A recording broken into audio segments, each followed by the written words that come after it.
எல்லாரும் ரொம்ப பரபரப்போடு எதிர்பார்த்துட்டு இருந்த தமிழ்நாடு சட்டசபை 2026 தேர்தல் தேதி அறிவிக்கப்பட்டாச்சு. ஸோ அறிவிக்கப்பட்ட இந்த நேரத்திலிருந்து அடுத்த 30-35 நாட்களுக்கு சில கட்டுப்பாடுகள், சில கடுமையான கட்டுப்பாடுகள் பார்த்திங்கன்னா எலெக்ஷன் கமிஷன் ஆஃப் இந்தியானால் உடனடி எஃபெக்ட்டுக்கு வந்தாச்சு. ஸோ இதுக்கப்புறம் இதுக்குரிய டீட்டெயில்ஸ் என்ன அப்படிங்கிறத நம்ம பார்த்துருவோம். ஸோ கவுண்டிங் பார்த்திங்கன்னா மே 4ஆம் தேதி அன்றைக்கி கவுண்டிங் அப்படிங்கிறத போட்டாங்க. ஸோ இதில் முக்கியமான விஷயம் என்ன அப்படின்னா, வேட்புமனு தாக்கல் பார்த்திங்கன்னா மார்ச் 30ஆம் தேதி அன்றைக்கி. வேட்புமனு தாக்கலினுடைய கடைசி நாள் அப்படிங்கிறது பார்த்திங்கன்னா ஏப்ரல் 6. ஸ்க்ரூட்னைஸ் பண்ணுவாங்க, வேட்புமனு ஸ்க்ரூட்னைஸ் பண்ணுவாங்க. ஸ்க்ரூட்னைஸ் பண்ணுறது ஏப்ரல் 7ஆம் தேதி அன்றைக்கி. 9ஆம் தேதி அன்றைக்கி அதை வாபஸ் வாங்கிக்கலாம். யார் யார் அதில் போட்டி விடுறாங்க இல்லை அப்படிங்கிறது வாபஸ் வாங்கிக்கலாம்.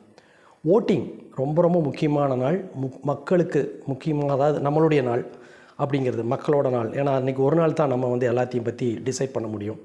ஸோ ரொம்ப ரொம்ப நல்லா திங்க் பண்ணி நம்ம ஆக்ட் பண்ண வேண்டிய நாள் பார்த்திங்கன்னா ஏப்ரல் 23. ஸோ அன்றைக்கி தான் பார்த்திங்கன்னா ஓட்டு போட போகிறோம் இல்லையா? ரொம்ப ஞாபகத்தில் வச்சுக்கோங்க. ஏப்ரல் 23 ஓட்டு நடந்ததுக்கப்புறம் மே 4ஆம் தேதி அன்றைக்கி கவுண்டிங். ஸோ மே 5 அல்லது 6 நம்ம யாரை தேர்ந்தெடுத்துருக்குறோம் அப்படிங்கிறது முடிவாயிரும்.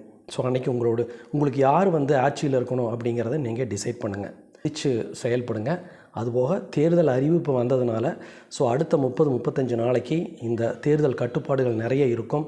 ஸோ அந்த கட்டுப்பாடுகளை மதிச்சு இருங்க. எல்லாருக்கும் உதவி பண்ணணும், சட்டம் ஒழுங்கை காப்பாற்றணும், பண பரிவர்த்தனை பண்ணுறது, இந்த மாதிரி நிறைய விஷயங்கள் கட்டுப்பாடுகள் வந்தாச்சு, வித் எஃபெக்ட் வந்தாச்சு. ஸோ ஞாபகத்தில் வச்சுக்கோங்க. மறுபடியும் இது போன்ற உடனடி செய்திகளை சந்திக்கும் வரை பாய்.